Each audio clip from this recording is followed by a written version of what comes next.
Happy to have you aboard here for the Really Big Barbecue Show. Boing. We cook because we have to, and we grill because we want to. Hit me. Fine, how you doing? You have a great show. I'm a big fan. Boing. So what seems to be the problem here? This man looks like he's dead, and he's in the crackle. Charbono! It's all about the Charbono, dude! Succulent fish. What? He ate 2 feet for wieners. But listen, Lavernius, shut your face. I'm shaking like a dog shit peach seeds. We have top men working on it right now. Top men. And just like that, we are into the second hour, or the second day of new content for you. This is not the second hour. I mean, it is, but it's not. Is it?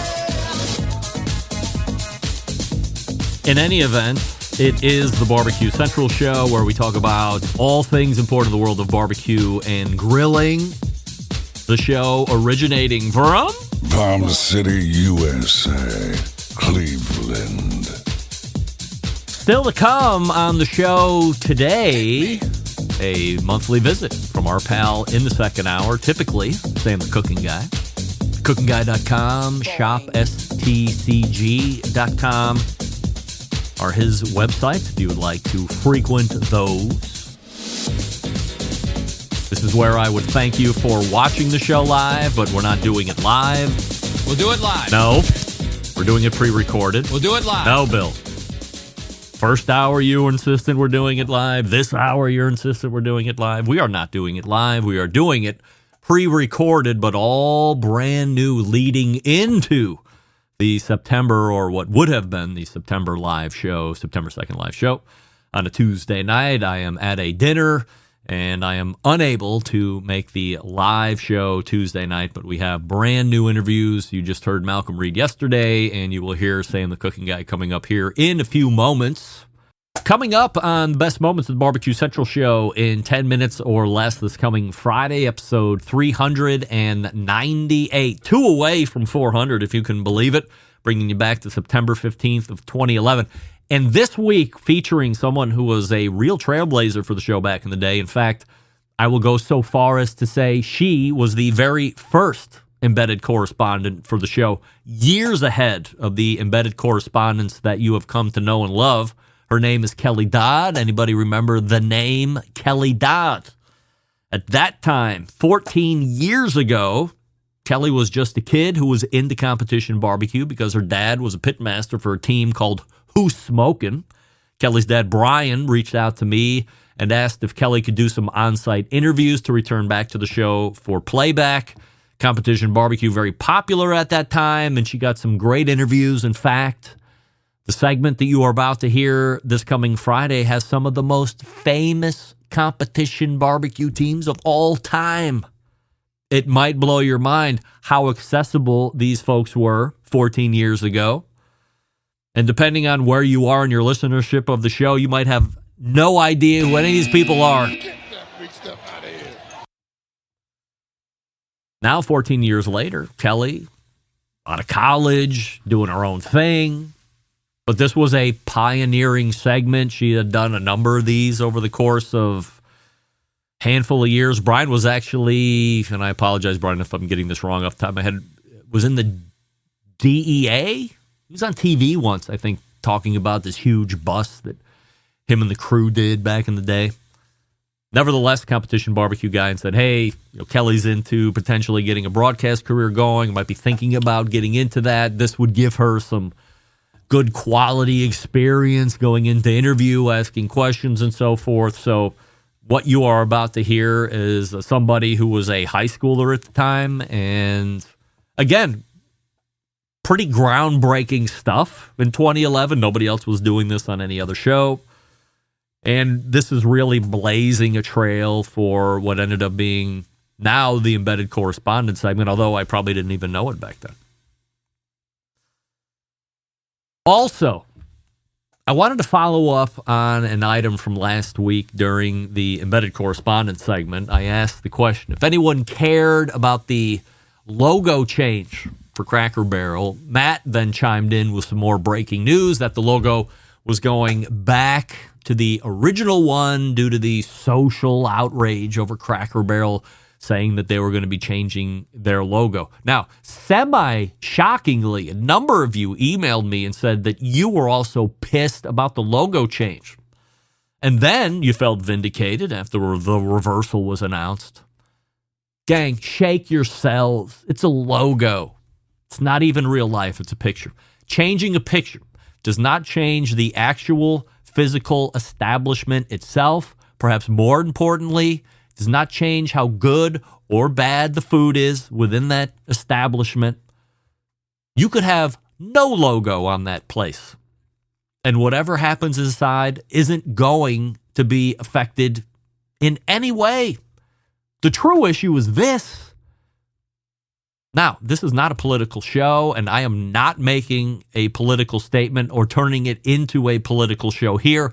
I'm just pointing out the truth and where we are as a society here in the first few days of September 2025. There was more outrage and social media flaming about Cracker Barrel's logo being changed than the elementary school that got shot up in Minneapolis where an 8-year-old and a 10-year-old were killed. 14 other kids, by the way, injured, along with 3 adults, if you're counting. There's more outrage over a logo being changed? That doesn't make sense to me. Not at all.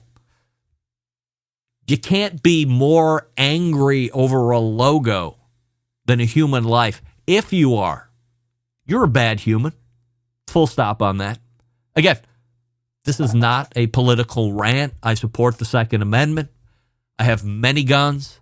I am typically carrying a gun or guns. All of that.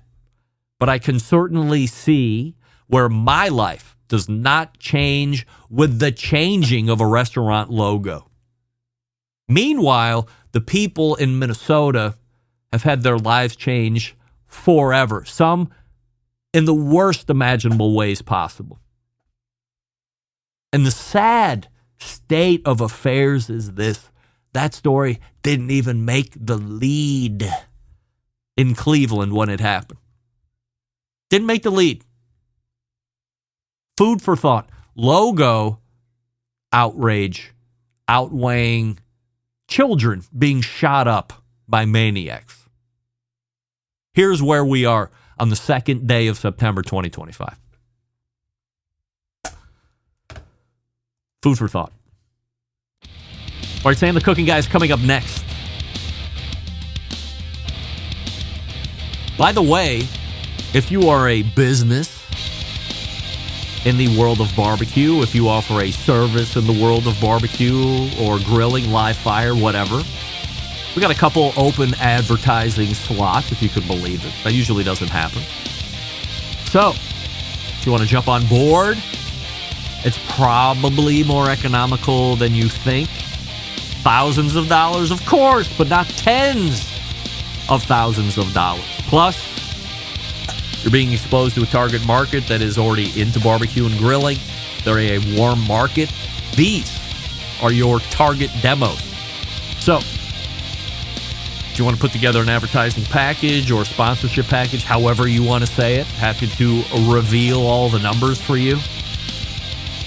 All you have to do is get in contact with me, and we can put something in no long-term commitments, no multi-year contract. It's all month to month with me. If you don't like it, you don't believe in it, fine. Beat it. But as we know, supporters of the show have been around for years and years, if not decades. Because the show has been around for years and years and decades. Hey. All right, we will step away real quick, and we will come back with Sam the Cooking Guy. Stick around. We'll be right back. You're listening to the Barbecue Central Show.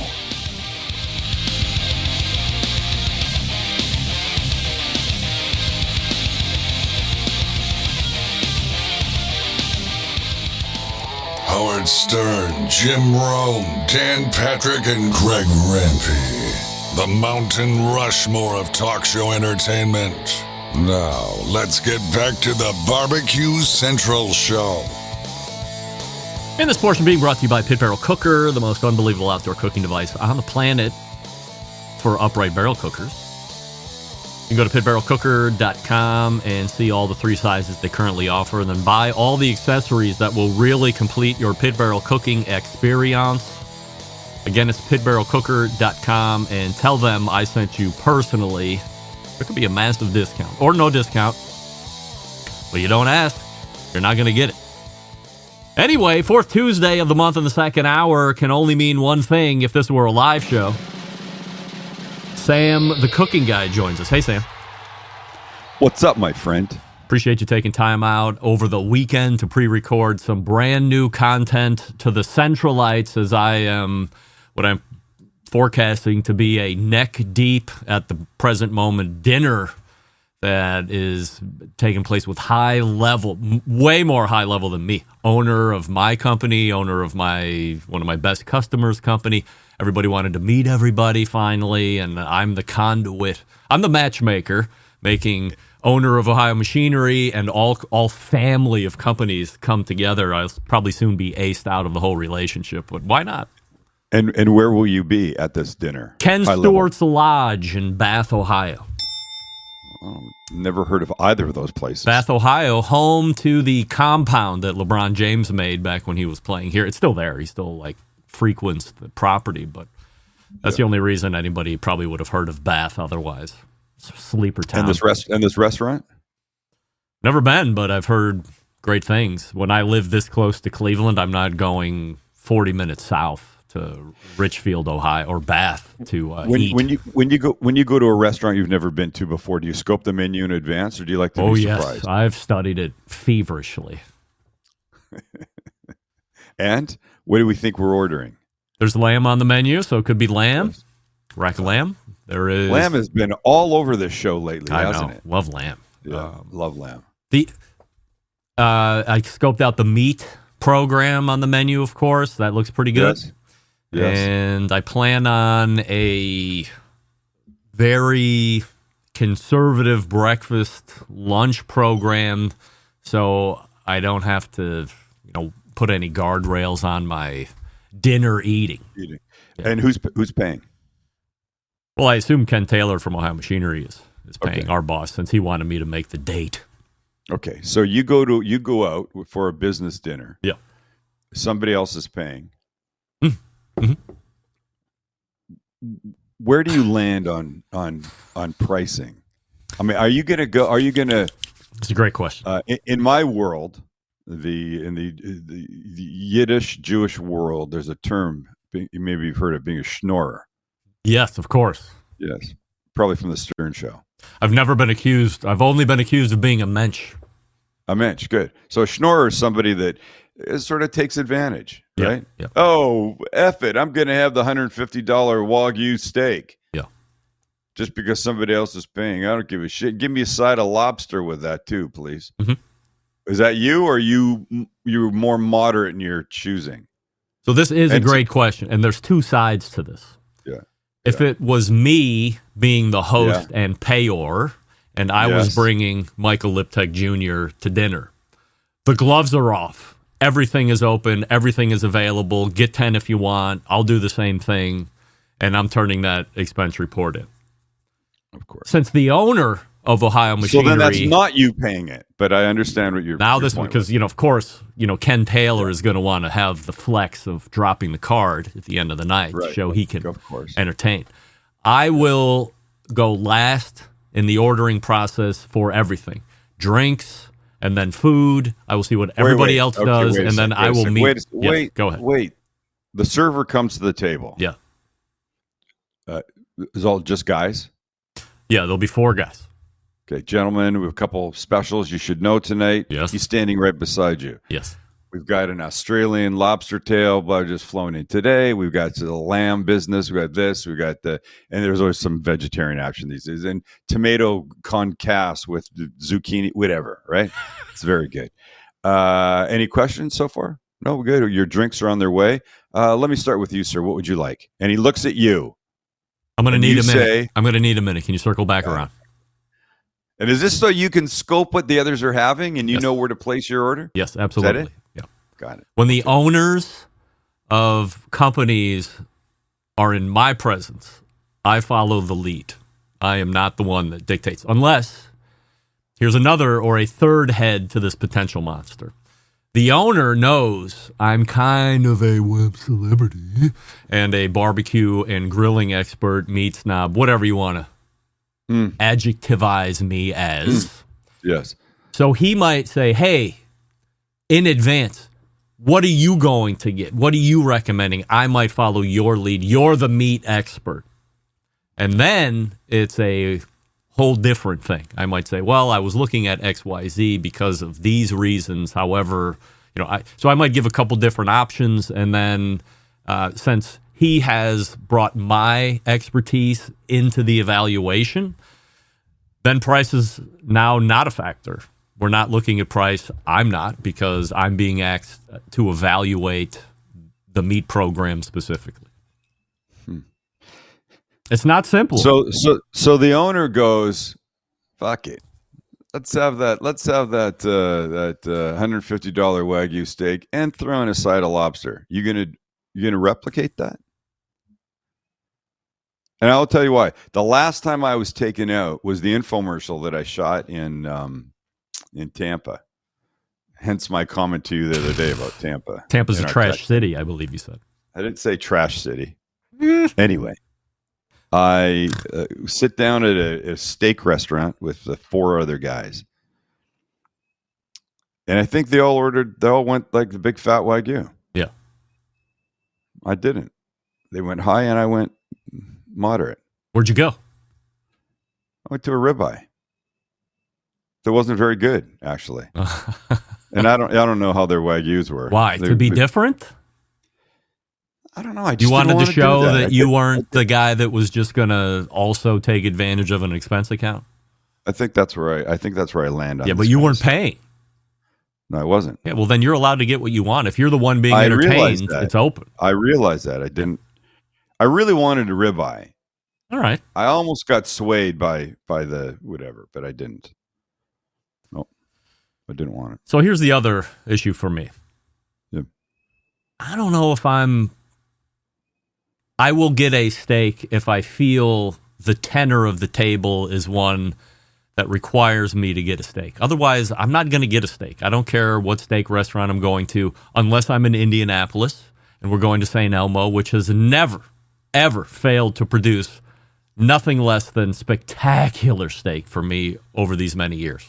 But outside of that, I don't know if I'm interested in getting a steak out in a restaurant anymore. There's got to be better options. I know I'm going to be, at best, it was okay.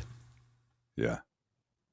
So why not get the lamb, or why not get the burger or something just completely different where my expectation is going to be met versus going, well, A, we're overpaying right off the bat because we're out, and I know I could make it better, and there's only potential heartache to be had by the end of the dinner anyway. Yeah.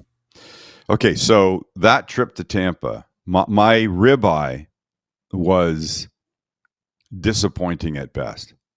I'm all about like the first bite. The first bite will set me off in whatever direction it's going to send me into. And I want that first bite to be fantastic. And it wasn't. I was disappointed all the way through. Did it look good when it landed? Looked nice, yes. Yeah. All right. So that was whatever that was. We'll call that a Tuesday night. Wednesday, all day, we shoot this infomercial. And then we're done. And everybody scatters. So I go back to my hotel and I go, I got to eat something. I'm starving. I didn't eat very much at lunch. So I look at the hotel menu, nothing. There's nothing good in the hotel. It's just going to be shit. It's going to be terrible fried and burgers and it was not a, so I didn't want that. So I start looking for restaurants. I find a couple steak places close by. So I got to take an Uber and, for one reason or another, I couldn't get it, whatever. And I go, fuck it. Now I want a steak to make up for last night. Oh, no. So now I don't want people to shit on me for what I did here, because probably somebody will. I went to Ruth's Chris. All right. I'm going to tell you something. It's one of the best steaks I had in a long time. It's hit and miss. One of the best. I don't think I've been disappointed at a Ruth's Chris. I really don't. I've widely been disappointed. I've had a few Good, and that's, so I've been to Ruth's Chris a lot. When I in a different trucking life, when we would go to the Mid-American Truck Show in Louisville, Kentucky, there was a Ruth's Chris just off property, and that was like the big thing to take your customers to. So I went 10 years in a row. To a Ruth's Chris, sometimes multiple times during the truck show, depending on what customers were showing up. And then there were, a smattering around the local Cleveland area that we would go to either for a holiday dinner or something like this. And this time was great. This time was average at best. And then there was a string of average or below. So I think average food at a steak place pisses me off more than almost anything, which is why I generally don't like going to a steak place. I did have to make up for that mistake steak that I had that first night in Tampa, but I generally don't go out because they're super expensive, and more often than not, I take a bite and I'm like, so what's the big deal? Yeah, there's a very popular steak place here in San Diego. I've been 3 times. I think all 3 times with my manager. He loves it. I won't order steak there if I go back again.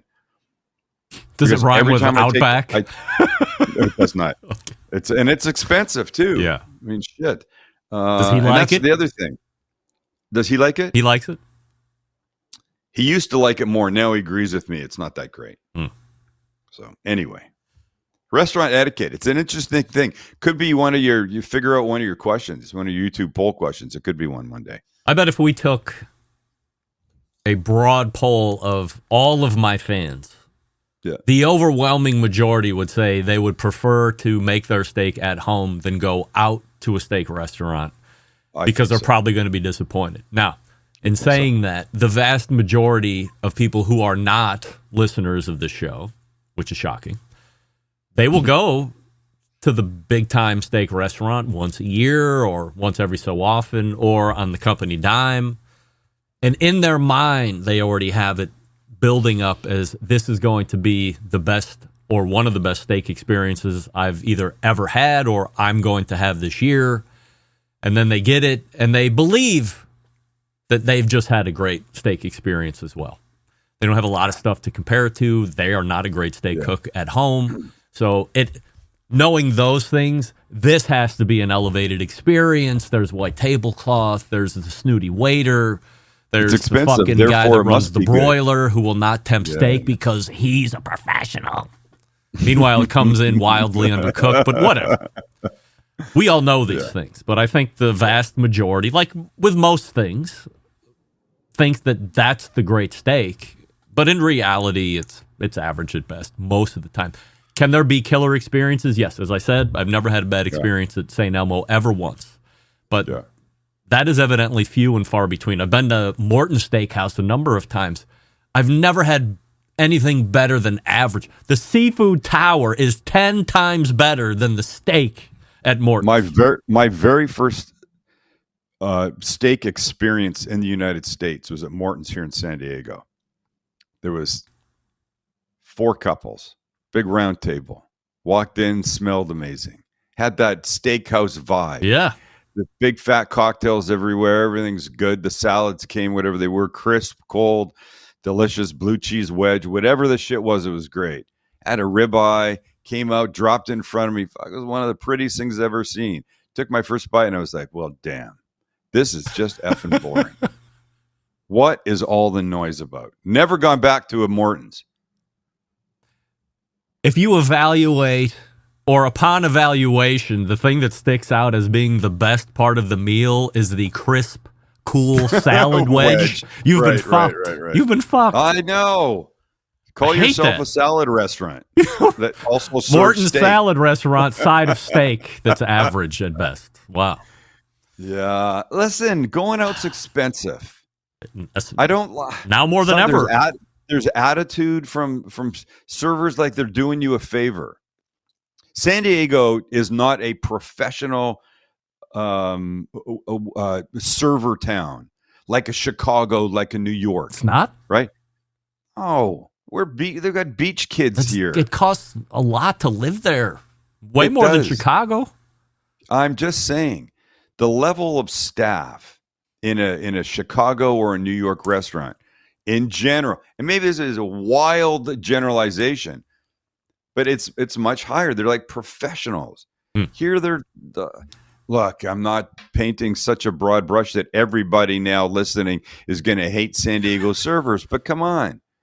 It is not, there's no servers, not many, if at all, servers in San Diego putting kids through college. In New York, Chicago, those kind of places, they can do that. Big money. And maybe the prices are different, right? But they've also done it a long time. They know what they're doing. I mean, come on. So you go out, you get a little attitude like they're doing you a favor. Could I get in?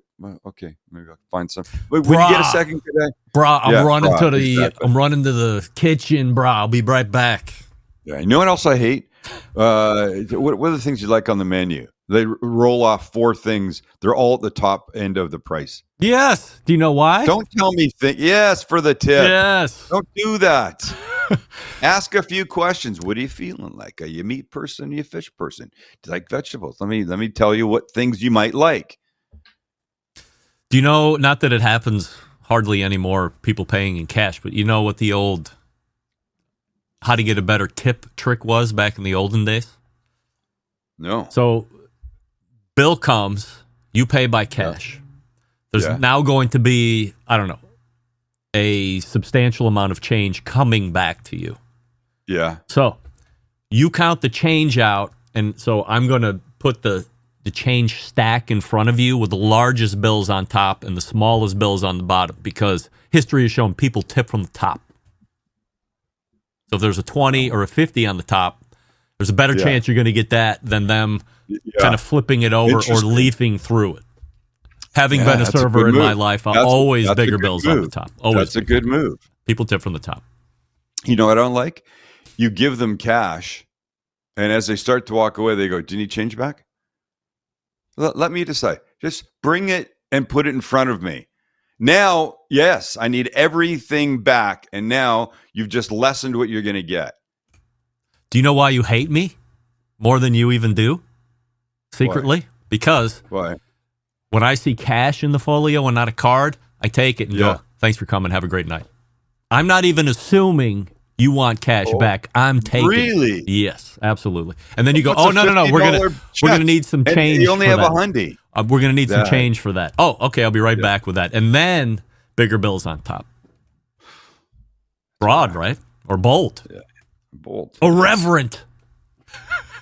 Yes, jeez. Right. So the last time you were on the show last month, we closed by saying got a lot of positive comments about your embedded correspondent fill-in, which I appreciated. However, there were a few critical items that I couldn't get into. And you said, "Well, please make a note. Next time I'm on, I need to know." And you were worried that you would either talk so much or that you're a Jew. And we dispelled both of those. I continue to maintain that 1 month later, people like the Jews more than they ever have. And we're not going to take a poll on that. That's up for debate. The thing that came up was how somehow you were able to take a Traeger criticism that Rashid Phillips had that ran minutes in length, and when he was done, boomeranged it around on me. People were like, "Wow, all you did was answer, could Traeger stock get to $3 by the end of the year?" And you said no. And then after Rashid got done tearing Traeger down, Sam immediately picked up with you. How does that happen? And I'm like, I don't have an answer. I will have to ask him about that. It's called entertainment, ladies and gentlemen. That's what it's right. called. By the way, I like the email addresses and the names of anybody that complained about me. I will. I'd like to write them. Absolutely. Yes, specifically. You know, when I first started catching strays, and I was just doing TV stuff.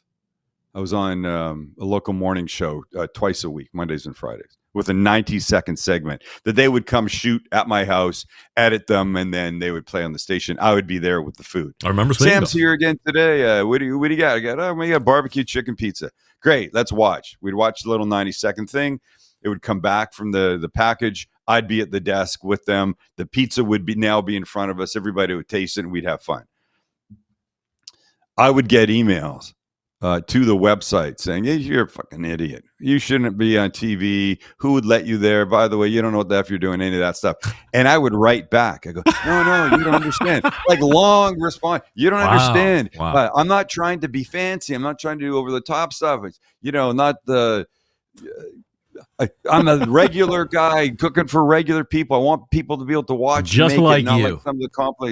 Not like some of the complicated stuff that you see on the show, on TV. Right.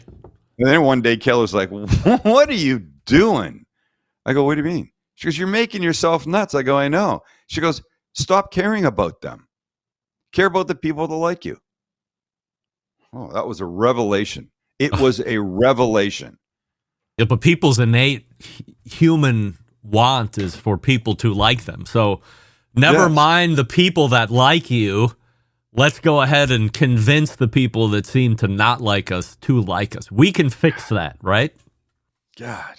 I get it. Nothing makes me happier going through the week and fielding the typical 20 to 50 emails hating the show. I love it. I don't reply.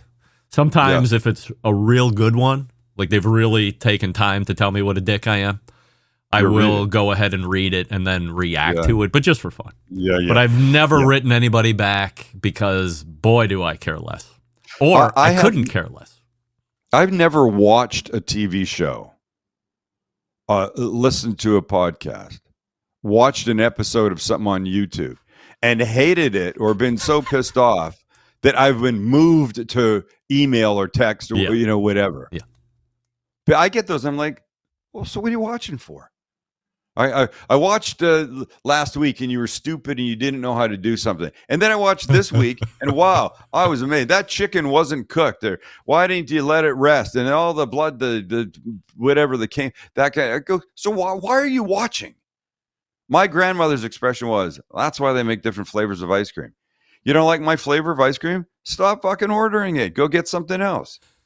The bottom line, it has never been easier for somebody to consume something then react immediately. And oh, by the way, there's a really good chance that your reaction could find its way to the actual person you want to react to, regardless of whatever celebrity or fame status that they have.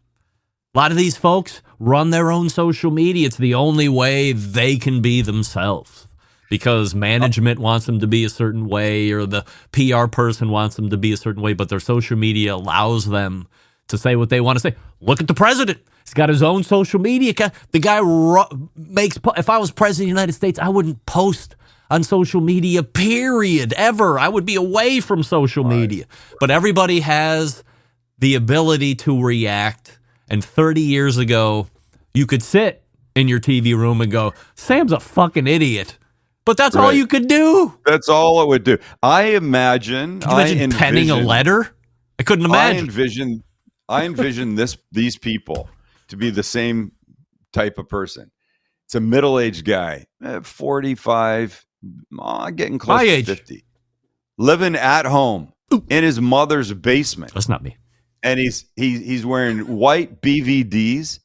He's got no shirt on. Shit ton of hair all over his back. Not a lot of hair on his head. Yeah. Big belly as he sits down there, alternating between writing hate letters to people like me and masturbating. That's the guy's life. As depressed when I think about as a guy like that, I'm like, yeah, as bad as it gets. He's on the cusp of hanging himself in the basement. If this reaction doesn't get what I want, I have rope and a steel beam. And then he hits send on a nasty email to me or you. Yeah. And then he goes up and says, Ma, what's for dinner? That's right. I don't want that again. I don't want that again. I made the schnitzel you love so much. We had it twice last week. Yeah. Figure it out. You make it. Fine, I won't eat tonight. Good, honey, I'll make you something else. Wow. God. All right, look, I did this with Malcolm when we recorded yesterday. And as we close up here, I will do the same thing with you. I'm going to ask him a small smattering of 100% assurity questions that I asked everybody a couple weeks ago. I love this. Here we go. Here we go. Sam the Cooking Guy. God, I hope these were really deep ones. 100% yes or 100% no. Sam, lamb is better than beef. No. But I love lamb. Love lamb. I feel like I feel like a quick no makes it sound like he hates lamb. No, I no. love lamb. Yeah. I think lamb is the most underrated protein in the planet. I agree. You know, Malcolm surprised me with his answer. He didn't say yes, but he also doesn't seem to have had a really great lamb experience. He was tepid on lamb, period. And I said, geez. So I was going to go down and meet with Malcolm end of September, and then a work thing happened, so I can't go down. It was going to be great. Yeah. And I said, hey, maybe next year for this particular event, let me know in advance, and then I can just take the day off. I will come down. I will cook you a rack of lamb. And then you tell me you haven't had one of the best lamb experiences in your life, A, and then B, tell me it doesn't rival some kind of steak experience that you've had. I think it's one done right. This would be your pit barrel method? Or on the Primo. I've done them both successfully. Okay, gotcha. Okay. But really, so it's seasoning key, but most key internal temperature. So as soon as that thing hits 125, it's coming off. It's going to rest. Yeah, it'll carry to like 130, maybe 132. Yeah. To me, that's the wheelhouse of a rack of lamb. It's beautiful. I love a rack. So good. Love a rack. We have lamb patties all the time in this house. Yep. Kelly, maybe once every 2 weeks. Let's have lamb. When she says lamb, she means a lamb patty. So I spice it up a little, diced red onion and cumin and whatever in it, and then I grill them, and not in a bun, but she likes it on a plate. She takes a big slab of feta cheese on top of it, and some Dijon mustard on the side for dipping bites into. It's really good. Okay. 100% yes or 100% no. Ceramic cookers, i.e. Primo, sponsored the show, are underappreciated cookers.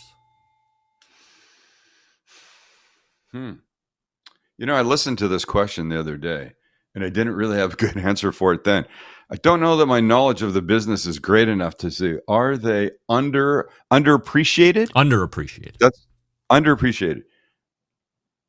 Yes, I do believe they are. What did you say? I ended up saying no because I think if you're looking to buy a cooker and you're doing your due diligence on ceramic, regardless of manufacturer, you're either buying it because you appreciate it or you're going away from it because you just don't want to put in the work. You don't want to put in the work of using a ceramic cooker. You would rather have a gas grill, or you would rather have a pellet cooker or a kettle grill, whatever. But it's not underappreciated. And then there's those who just don't know. So you don't know what you don't know.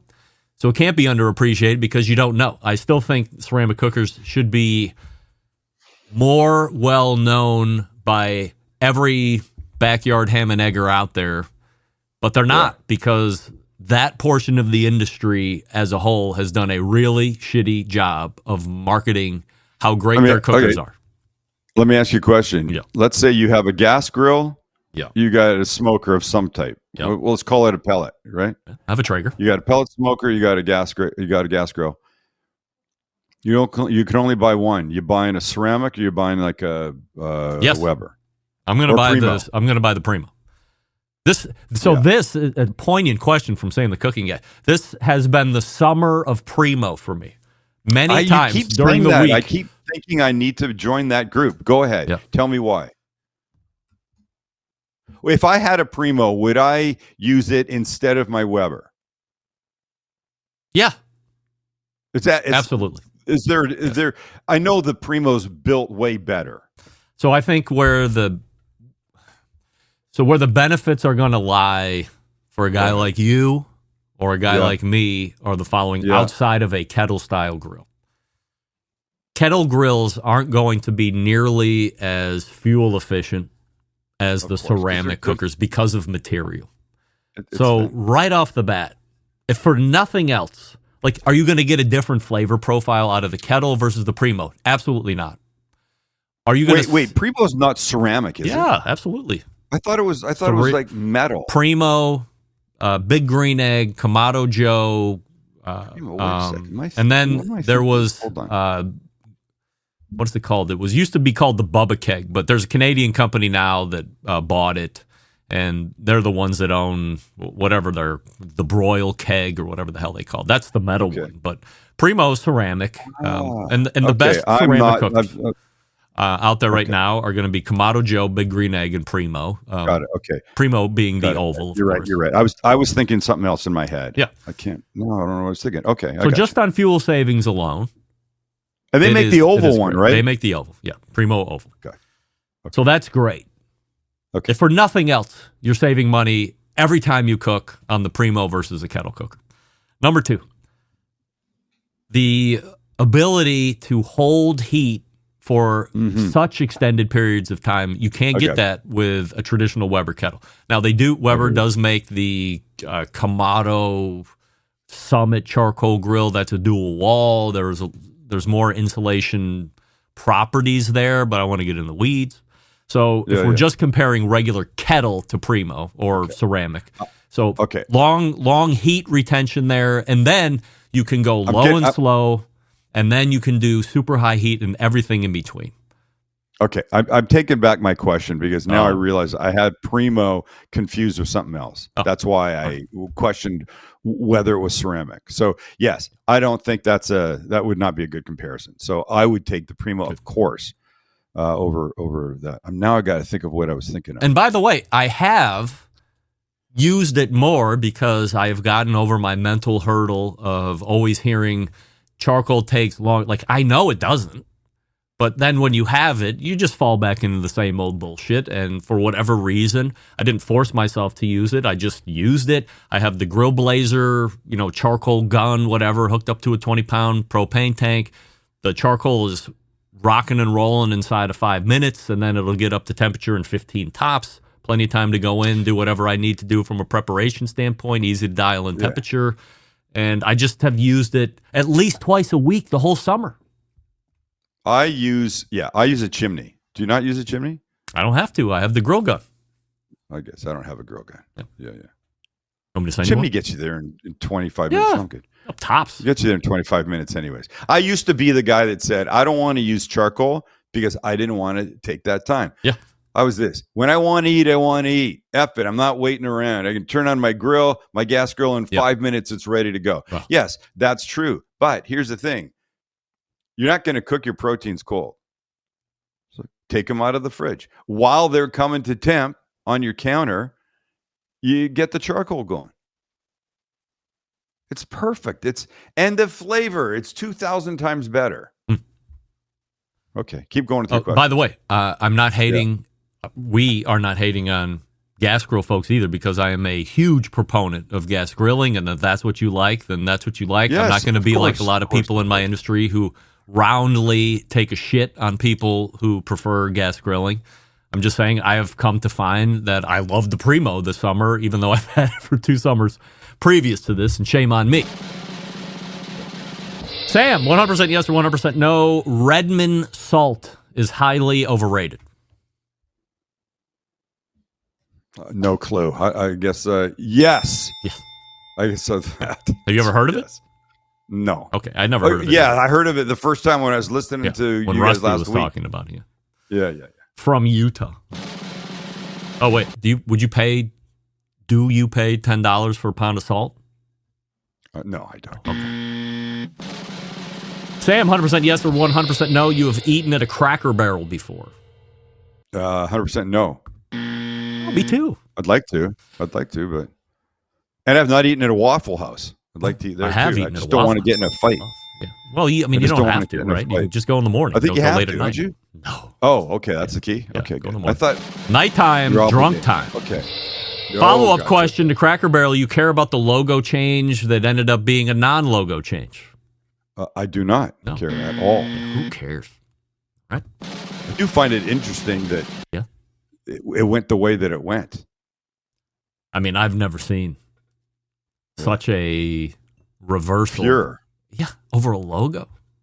You didn't hear it, but in the open before we got to this segment in the second hour here, or the Thursday segment, whatever, I addressed my feelings on the Cracker Barrel logo and what we really should have been concerned with over the course of the last couple of weeks. But nevertheless, 100% yes or 100% no, Sam, you know and or have had something called Cutwater. 100% yes. Nobody has heard of Cutwater on my dais except me. Is that a shock? Well, see here, I know it because it's a San Diego company, Cutwater Spirits. They make canned boozy drinks that became super popular during the pandemic. Very boozy. Company's done really well. They born out of a company called what the hell's the beer company called? Budweiser? Modelo? No. Shit. Starts with a B. Wait, how can I be so stupid? I'm not going to answer that. Don't be stupid, you moron. What? I'm trying to do the B-A-B-A-B-E. Are you asking? Shit. You want me to ask ask Gemini? What beer company sold for $1 billion? Ballast Point. It didn't even. Every beer company. No. Ballast Point started in San Diego. They sold to Constellation Brands for $1 billion. Wow. Like a dozen or so, maybe more years ago. And the owners of that, I guess that they stayed on for a while. Then they broke off. They started Cutwater Spirits. Wow. They're very popular here. Jeez. But you wouldn't say to somebody if you had Cutwater. I guess you do, right? Have you had the Cutwater Mojito or have you had there's Cutwater 20 Spirit different thing? there's 20 different expressions. Know, so it's like, hey, do you drink Cutwater? Yes. What flavor I'm just is your telling favorite? you, I don't. Do you drink Cutwater Spirits? It's just the way you phrased it sounded odd. I wouldn't even say spirits. I would just say, would you drink Cutwater? I know. I'm just telling you, it sounds weird. So stop it. God, it's my show. 100% yes or 100% no. Croc shoes suck. 100% no. I think they have a place. Yeah. I think half the panel. I know. John Jon Solberg uses them as garage slippers or whatever he called them. Yeah, outside shoes. I have a pair. I don't wear them very often, but they're hardy. If you're shit weather and you're gonna go clomp around and like clean your patio or something, it's perfect for that because you can hose them down and then they just dry up. They're basically just rubbery plastic. All right, last question. 100% yes or 100% no. If someone you knew smelled like urine, you would make it a point to tell them. 100% yes. Interesting. I can't let somebody walk around smelling like urine. Well, I'm going to tell you the same thing I told those guys a couple weeks ago. I have occasion to be around somebody, no names please, who does present a very urine aroma of his person. So I went into the house and I said, hey, gals, if you knew somebody that smelled like piss, would you tell them? Because I think I might tell this person that I may or may not work with. And they said, oh no, you can't do that. And I said, but I feel like everybody else has said that. And now maybe he's become so used to whatever his smell is. Like, I feel like at some point in the beginning, like, don't you smell piss on you? Okay, look, it's not urine. No, but he smells like piss. Right. There's something that he's using. He's using a dryer sheet. No, definitely not. This is using a scent coming out of him. This is not. On. Yes. I mean, how does the person present? Do they look like clean, neat, orderly? Sure. They don't look like a street person. No. Living in a ditch. No. So come on. You tell me the guys. Maybe. Well, wait a second, Sam. I'm telling you, if you came over, I would make this meet happen MEAT, and you would look at me upon exit and go, "Holy shit, you weren't lying." And then I go back and I say, and you so meant do I? And MEET, yeah. And you would go, and I say, now so do I tell this person? There's only one of two reasons. All right. It's something that's affecting his clothing, which would be some sort of or her bad, or her, yeah. Well, if it's a girl and you're a guy, I don't know that you're telling a girl that you smell like urine. What's the difference? If you smell like piss, what's the difference? No, it's a guy. A guy can go, bro. I'm going to be honest with you. I'm getting a smell of there's something you're doing to your clothing that is making them smell like urine. So now the problem is, what if the person has an incontinence issue and they wear a diaper? Yes. That's a possibility. Okay, well, that's what my family said. So they're like, you don't know. It could be medical or whatever. And listen, I said, there was a when I sold real estate years ago, there was a woman in the office that had gas. And I don't know if she knew that it was leaking out of her body, but she did. She was a runner and like skinny like a rail, and she ate nothing but vegetables. You can see how this happens. Of course. You can't just eat vegetables. Right. She did. So we all talked about this. It was known to the entire office except her. Nobody wanted to say anything. So I went out. I didn't want to say anything. It was a guy. I could have done it. If it was a girl, I couldn't. So I went out. I bought a pack of Beano. You know those pills? Oh, of course. Yes. They take one of these and they'll Beano gas. Yeah. I put it in her desk drawer, her top drawer. Like blindly dropped it in? No, not blindly. I knew exactly where I was placing them. She didn't know it was you. Yes. No. Under did secret. It one night. Secret Santa. Under cover of dark. Yes. Guess what? She the got gas the hint. stopped. Yeah, I bet. Yeah. Yeah. Yeah, well, there's no I don't know anti-urine pill. There's not. So anyway, my kids and wife said, look, you can't say anything. And I said, I think I could, because I don't feel like I'm being a good human if I'm not alerting this person. They said, well, what if they know about it? I said, okay, well then he or she can say, oh yeah, it's because XYZ. Because if it were me, if I met you for the first time, Sam, I would go, hey, by the way, I just want you to know, if you like me, you're gonna have to get used to this scent that comes out of my body. There's nothing I can do about it. Blah blah blah, and like all the cards are out on the table right up front. But it's never happened. Years ago, when I was the director of operations at a biotech company, we were hiring How many jobs have you had? I know. We were hiring a very senior scientist, and I could not talk to him, engage his scientific ability, but I did represent the company. I was a director of operations, and I was always included in the interviews that these scientists would have when, at the company. Yeah. And I was interview number 3 this particular morning. I'm supposed to be in the conference room at 10 o'clock. I walk in at 10 o'clock. I just see the other person, the other interviewer leave. And I walk in, I shake hands with the guy. We sit down, I look, and his suit jacket collar is up, like twisted. He'd been with 2 other people. Nobody else had said anything. Oh, no. I leaned right over. I go, let me fix your collar. You'll go in the bathroom later. You'll see it's up. You'll be mad. I want to fix it for you. He said, thank you. I appreciate that. Yeah, and meanwhile, 2 other fuck faces saw it, and they didn't say anything. 2 other fuck faces didn't say anything. People don't think they can. If it comes out the right way, I know this guy was thankful that I did it. He didn't want to walk around looking like he doesn't know how to get dressed. He looked great aside from that. You would want to know. And listen, these diapers that they make for incontinence. Yeah. People aren't walking around smelling like urine. And if he is, and if he or she is, and it's maybe they have the wrong kind of incontinence underwear on. Yeah, I guess. I don't know. Maybe it's a weird scent thing. Maybe something like cat. Maybe the cat. You got a cat like you, and the cat pees on the clothes. Who knows? Tell him or her. I think it's just gone on too long. I'm gonna introduce you guys through email. You tell him or her. It's a he.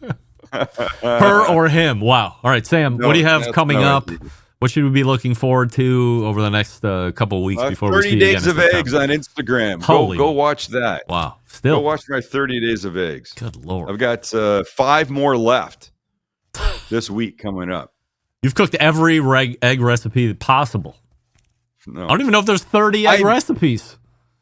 I got them. Yeah. And I accidentally wrote, instead of 30 Days of Eggs, day, whatever it was the other day, day 22, I wrote 40 Days of Eggs. And a couple people wrote, all right, let's go. 40 Days of Eggs.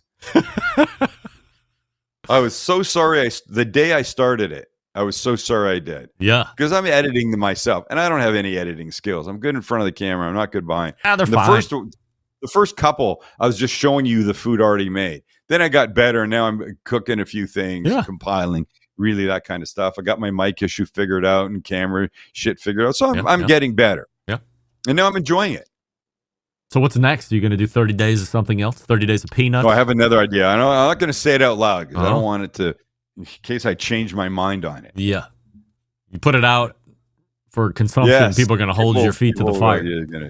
I don't want my feet held to the fire. No. I really don't. By the way, shameless plug for me. If you're in the market for knives, go to shopstcg.com and buy knives from Sam. Oh, my God. I know I say it a lot, but every time I go into the drawer and I pull out a Sam the Cooking Guy knife, it's just great. I used it to chiffonade some basil last night for the high heat pizzas. What pizzas? High heat pizzas. Neapolitan style pies. Aren't all pizzas high heat? Yeah, well, you're not cooking a pizza in an oven at 300. Yeah. But I mean, I'm sorry, Neapolitan style pies. Is that better? I got you. Yeah. I don't know. What do you mean? You don't know what Neapolitan style pies? No, I do. I just don't know the high heat thing. I think I would use the same heat. Yeah, I'm just saying it generic. Yeah, but you're not gonna cook in your oven. You're not gonna cook a Detroit style pie the same heat you're gonna be cooking a Neapolitan style pie. That's a good point. Good point. Yeah. So I'm generically saying high heat. So I got you. Yeah. Oven? No, I cooked it on the Green Mountain Grill with the pizza oven insert. Well, what temperature do you get it to? I run it so the pizza stone is at like 675, and on how the hot cooker, will that Green Mountain get to? Well, you have to play a little game because you're setting the Green Mountain Grill temperature at, I think it's 300 degrees. Okay. But because the Green Mountain Grill pizza oven insert sits on top of the fire pot, you have to go through a little bit of a learning curve to make sure you don't overshoot the pizza stone temperature. Oh. Yeah. Which is what? Well, then you have to. So I like to keep it around 675. So 300 degrees set temperature on Green Mountain Grill. I'm saying you don't want to. You say you don't want to overshoot the pizza stone temperature.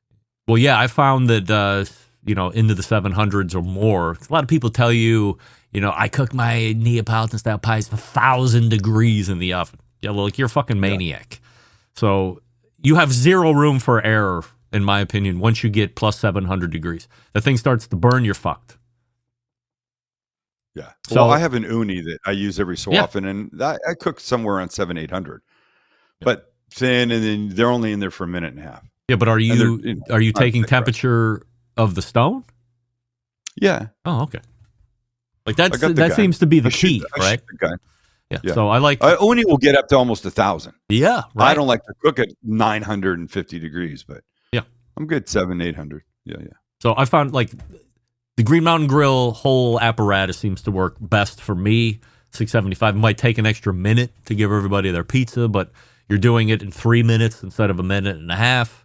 And the crust is good, the toppings are melted, and nothing's undercooked, and it's you're not really burning it. Really? Okay. Yeah, a couple times, boom, boom, that's it. So, but it's a great modification, or it's a great accessory if you got a Green Mountain Grill, because you just tear the guts out and you plop that thing right on top of the. I was going to say you do have to dismantle. Of it, right? Yeah, totally. But it takes 2 minutes. Easy. Huh? Built for that. Yes.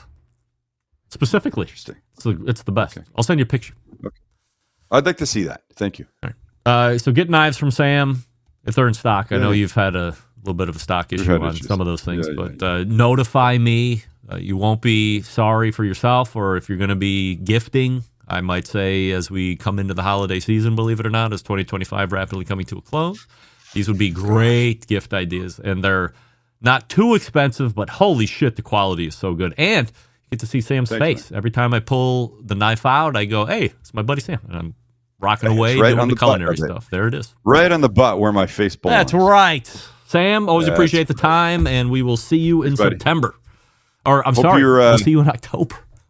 Yes, you will. I can't wait to hear how your dinner went. Yes. I want to know what everybody ordered. Right. Keep tabs, all right? We'll recap.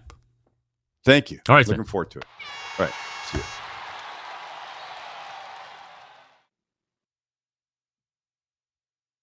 Always a winner. Hey, yo. Sam the cooking guy. And I'm going to also wrap it here. And before we wrap, tell you about Big Papa Smokers.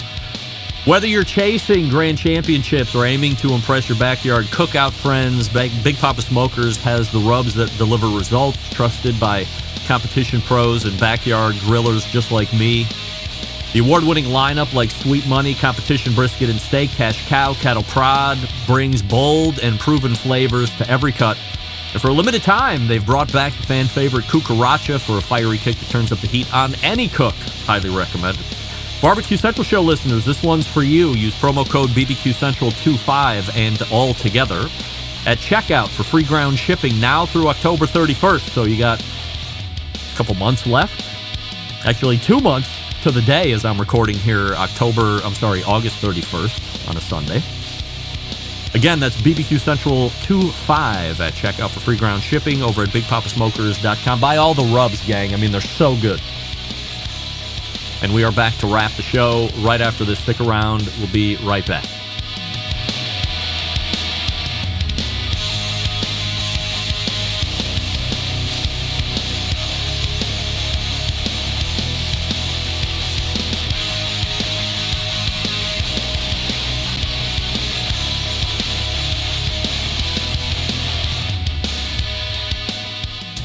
Let's get back to a guy who has more experience giving you his opinion than he actually has cooking. Once again, here's your host, Greg Rempe. And by the way, we spun about 50 minutes with Sam the cooking guy, and I asked 2 of what ended up being an 8-question outline for this particular new to you content segment. So once again, leading off the question with why I wasn't doing a live show on Tuesday spun into almost 20 minutes. But that is the fun and frivolity of having that Sam the Cooking Guy recurring segment. Anyway, all the way back on Wednesday, you heard Malcolm Reed. HowToBBQRight.com is his website. Be sure to subscribe to his YouTube channel. And then just now, we had a visit with Sam the Cooking Guy. TheCookingGuy.com is his main website. And to get those knives I talked about, shopstcg.com. There's also gear and a bunch of other accessory stuff as well if you're interested. I will be back live next week on this show. We have a huge show, as I had mentioned before. Keith Bennett will be coming on the show to recap how he came up with the official new theme song, the high-level theme song of the Barbecue Central show, Get in the Smoke. Looking forward to that. Meathead will be in. Robert Moss will be in. It's going to be great. So, how do I always leave you? September 11th, 2001. I will never forget. And until next Tuesday at 9 p.m. Eastern, this is your program host and proud U.S. American, Greg Rempe, saying, Shabbat!